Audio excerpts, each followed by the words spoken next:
A lot of times when we struggle getting free and we're not getting free, we develop vehicles of emancipation. These are unconscious tools, ways that we use to get free, or we think we're getting free with them. And they do help us set us free, but oftentimes if you think it's tough getting free from your spouse, your parents, your God, your church, or whoever, if you have difficulty in doing that and you're not getting free, sometimes your unconscious will help you along by developing an unconscious vehicle of emancipation. I'd like to take just a few moments today and tell you about these. I'm going to start with a man that I saw 20 years ago, maybe 25 years ago. He came in to see me and he said, "You know, Craig, I love my wife." I said, "Oh, good. That's wonderful. I'm glad to hear it." "Craig, I love my children. I have 3 of the most wonderful children in the world." "Oh, good." "I'm a leader in my local church congregation." "Whoa, great. I love that job. I love the Lord." "Wow. Love your wife, love your kids, love the Lord." "I work for the state. I'm a state employee. I love that job." "Wow. So, but you're here to see me. What's going on?" He said, "Well, I'd heard you speak a couple of months ago, and you talked about how you don't get to set the course of therapy." "No, I don't. It's up to the individual. It's called client determinism or agency." He says, "Well, after hearing you speak, that's why I'm here." I said, "Well, okay, why?" "I've been married for 17 years, wife, kids, love them all, but I've decided I'm going to leave them and go live with my girlfriend." I said, "Oh, you got a girlfriend, huh?" He says, "Yep, 3 years now." I said, "Okay, well, if that's what you want to do, I'll help you do that." And he looks at me like, "Really? Really? Will you do that?" I said, "Well, sure. You got to learn to get free from those people and go live with your girlfriend, right? Is that what you said you want to do?" "Yeah." "Okay." I said, "Well, let's start with some Gestalt work." I told him a little bit about doing some chair work from Gestalt therapy, and he decided by starting with his mother. He put his mother in the chair, and I'm being him, and he said, "Mom, it's time for me to take your hands off the steering wheel of my life. I'm not going to let you control me anymore, Mom. I'm not. Nope, I'm getting free. I'm not going to let you control me anymore." "Oh, this is Craig. Good. This is good, Craig. Yeah, this is exactly what I need to do." "Okay, yeah, thank you. Yeah, okay. Mom, I am not going to let you control me." "Oh, this feels good. Yes. I'm going to love you, but I'm not going to let you control me anymore." It sounded good. It felt good. I said, "Okay, move over there and sit in the chair and pretend you're your mother." So he did, and at playing the part of mother, he said, "Oh, Bill, that's nice, but I think I can still push your buttons. I'm your mom. Come on. You are 40 years of age. I can still push your buttons. I mean, I don't do it intentionally, but I need to know that I can still affect you. That's how I know that I love you. I know when you eat the vegetables, I feel validated, so I can still mess with you."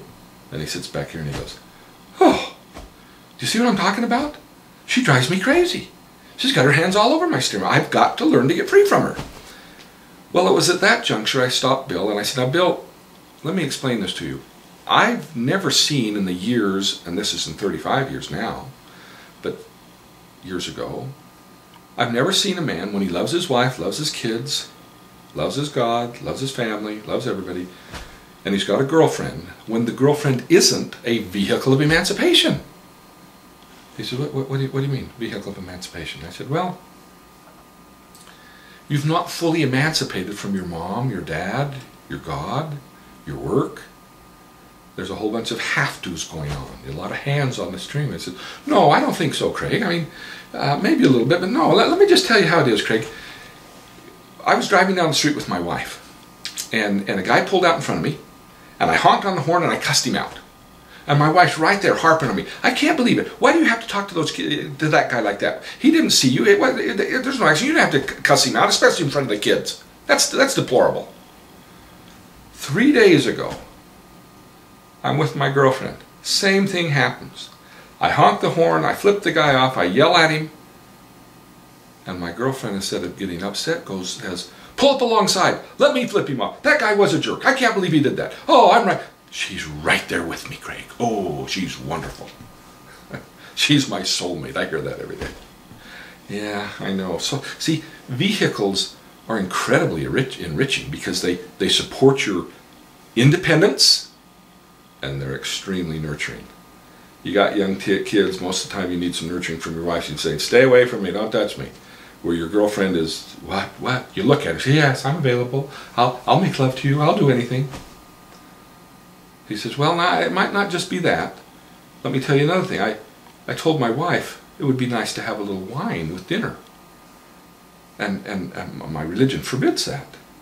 But I said it to my wife, and she blew up. I can't believe you bring that. You haven't drank since you were 18 years of age. Why would you even bring that up? That's deplorable. I was at my girlfriend's house. I went downstairs to fix her toilet. I'd said the same thing to her.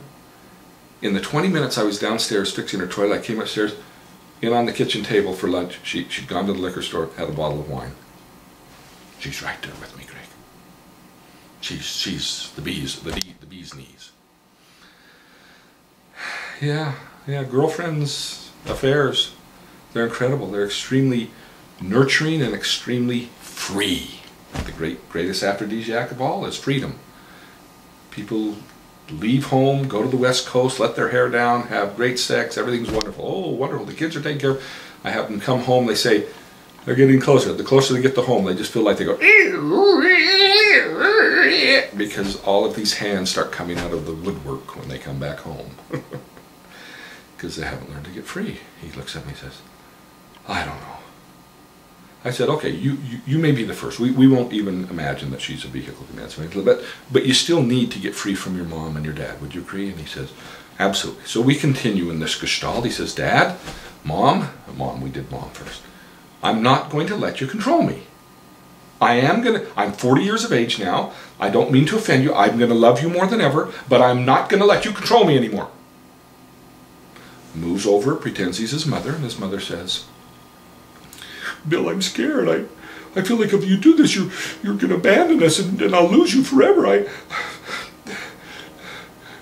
when you see how much I'm hurting, you'll cave in and do exactly, you've always been a golden-hearted boy, you'll succumb to me like you always have. And he sits back in the chair and says, no, I will not. I love you, and I will love you forever. But I will not succumb to you anymore. I am not eating the vegetables unless I choose to. Move back again. The mother in the chair is sitting there. He's playing the part. And she says, Bill, I'm scared. But I believe you. I can't mess with you anymore unless you let me.